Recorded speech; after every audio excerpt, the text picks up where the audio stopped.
G'day and welcome to Ranneko Tries UFO 50. Today we're going to try out Magic Garden. It's a one-player arcade game where you're trying to stop the jealous witch Cloverana from sabotaging your garden. It was, in theory, created in 1984. It's an early game to take advantage of the LX2, which allowed for more colors per sprite. So that means we've got a console upgrade in the lore, which comes with a graphics upgrade. Right, for context, this puts the LX2 in the third generation of consoles, which is your Famicom and Atari 2600 territory. Both machines I have very little experience with personally. 1984 is an interesting time for video games. The US market crashed a year ago, and in 1984, the US home console market's pretty small. Right, and I'm kind of just assuming that UFO is meant to be a US games company, mostly because the original developers are. So they're producing games for a console that probably doesn't have a lot of units. And so I guess that is another reason why you're looking at small games, because presumably you don't have a lot of investment around the time. Also, the graphics in Magic Garden, I do think are pretty much what you'd expect from a NES equivalent console. You got bigger, more detailed sprites and more colors than you see in the earlier titles.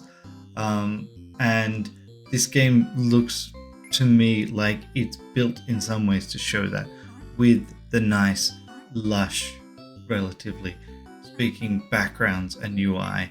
I mean, I guess also some of that is it's a 4x3 game that fits on a 16:9 screen, because mysteriously, all UFO games were widescreen, despite the fact that widescreen is well and truly not the expected monitor at the time. So the game itself, it reminds me a lot of Snake, right?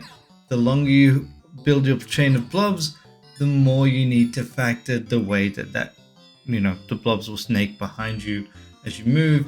You can't just turn around, and you can't cross your own path if you don't want to lose. One collision will lose you the game. But I do think the scoring system's really quite clever. Right? The way that you're trying to work on how many blobs you rescue, because you want to try and get a decent potion so you can take on the enemies that Cleverana have dropped for you. Also, there's the other competing thing of the enemy. You don't actually get points for rescuing blobs. I mean, you do, right? You get 10 points for rescuing a blob. You get 20 points for taking out an enemy. So you actually can significantly boost your points by timing things such that you produce a bunch of enemies that you then collect with your potion. So if you're score chasing, the optimal play is not actually to try and save everything, but obviously you're adding an element of risk, right? Because you're adding more enemies to the screen if you don't get that potion in time, or if you're greatly increasing the chances that you're going to run into something while you're trying to get the potions in play. So I think that feels like a system that's right for exploration. The thing is, I just don't feel like doing it. Especially now I've gone back and looked for what the goal is, and the goal appears to be to reach 300 rescues in one game. And I look at that and I feel tired. Like, I think the concept's interesting, the game is cute, but it's quite possible that I'm missing something that will only come out when I spend more time on it. Right now, I just can't convince myself that I want to spend that time on it.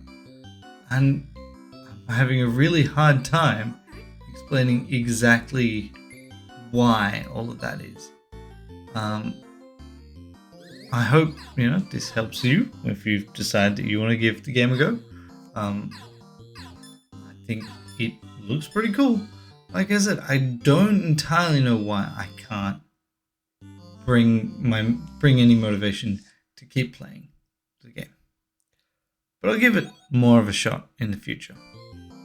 Right now, I just have other things going on in my life and I'm not spending a lot of time on games in general. So that's in itself its own set of problems for me. See ya.